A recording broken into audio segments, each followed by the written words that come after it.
Hey Jimmy, do you ever wonder why Japan, a country with the greatest invention like anime and other crazy stuff, All right, let's get into. Oh, hello, girl. How you doing? Technology. Oh yeah, work it, girl. Wait, what the? is doing in World War II? Nope, I couldn't care less about Japan. Okay, now, I am going to teach you little racist bastard what country that this two-person loves is doing in World War II. Okay then. At first, we are going to talk about the pre-war, also known as what leads Japan into the war itself. So, between 1928 and 1932, Japan faced a domestic crisis. The economic collapse associated with the Great Depression provoked spiraling prices, unemployment, falling exports, and social unrest. Furthermore, in November 1930, the Prime Minister Hamaguchi Osachi was shot by an ultra-nationalist, which brings Japan into a deeper hole in the economic crisis. And why do we need to know about the President Hamaguchi Osachi or something? Seriously, Jimmy, if you won't stop talking, I'm gonna kill you. It's not my fault. I signed up for this class because you say you would talk about war stuff. Oh, you want war stuff, huh? Okay then, in July 1937, Japanese soldier at the Marco Polo Bridge on the Manchurian border uses explosion heard on the Chinese side as a pretext to invade China. The offensive from the Japan side developed into a full-scale war blessed by Emperor Hirohito. In 1940, Japan signed the Tripartite Pact, creating the Rome-Tokyo-Berlin axis. And in 1941, when Imperial General Headquarters rejected Roosevelt's ultimatum regarding the removal of troops from China and French Indochina, the US President announced an oil embargo on Japan. Because of the oil embargo on Japan, Japan unleashed a Pearl Harbor attack in December 1941 on USA. Let us skip to the end of the war.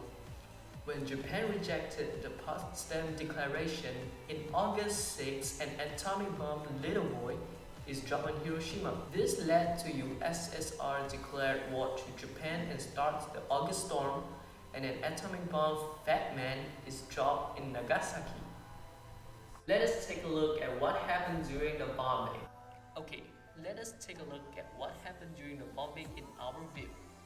So, here's Hiroshima, and here is Nagasaki. USA dropped the Little Boy onto Hiroshima, and then they dropped the Fat Man onto Nagasaki. Actually, this is not enough. Let me show you what really happens during the bombing.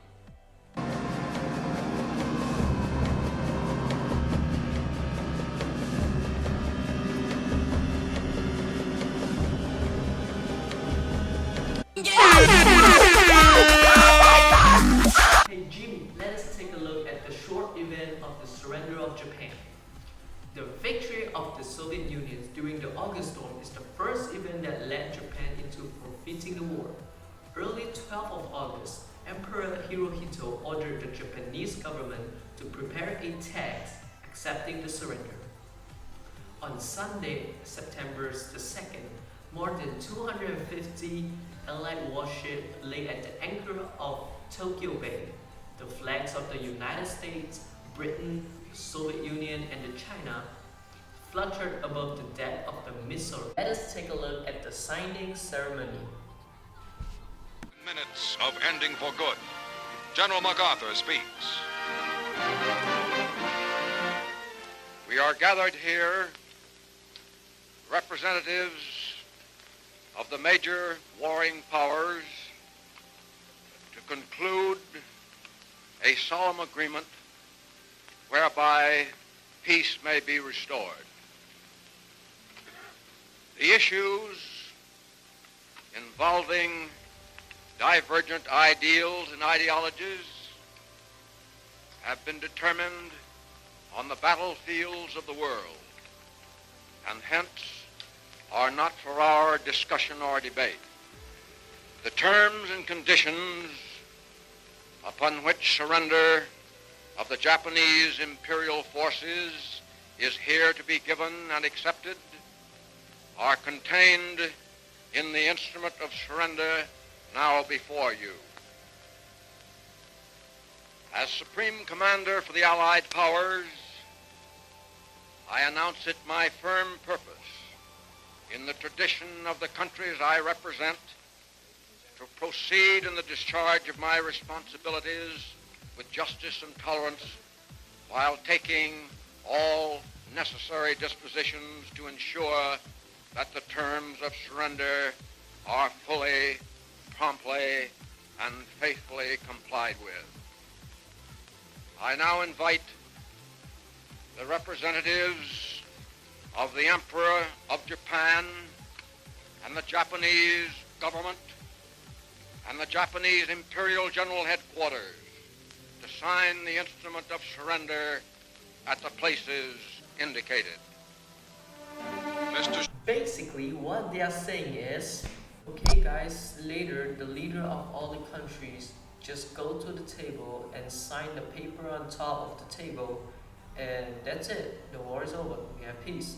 After World War II had ended, Japan was devastated. All the large cities, with the exception of Kyoto, the industries and the transportation networks were severely damaged.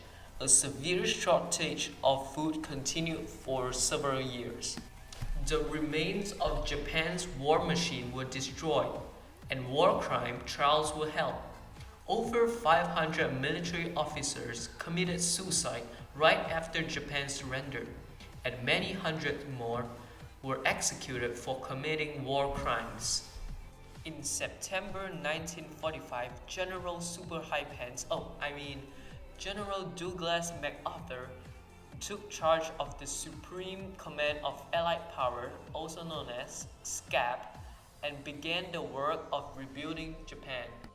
The occupation of Japan can be divided into three phases: the initial effort to punish and reform Japan, the work to revive the Japan economy, and the conclusion of its formal peace treaty and alliance. The first phase is mainly focused on the initial effort to punish and reform Japan. The SCAP dismantled the Japanese army and banned former military officers from taking role of political leadership in the new government. General MacArthur also tried to break up the large Japanese business conglomerates, or daipatsu, as part of the effort to transform the economy into a free market capitalist system. In 1947, Allied advisors essentially dictated a new constitution to Japan's leader. In the third phase of occupation is that SCAP deemed the political and economic future on Japan firmly established and set about securing a formal peace treaty to end both war and the occupation. That's it for this class, Jimmy. You are dismissed, and please don't come again. Oh, that's it? But you didn't even tell me anything about the consequence of the surrender of Japan. Do you mean the consequence of the occupation of Japan? What about? The most obvious changes were political. During the occupation, Japan adopted a new constitution. The emperor was to continue as a symbol of Japanese unity and culture, somewhat like the Queen of England in Britain's democracy, but without any political authority whatsoever. Besides changing Japanese institutions, the Americans wanted the Japanese people to understand better the idea of democracy. To do this, the occupation government used its control of newspapers and magazines to explain and popularize democracy.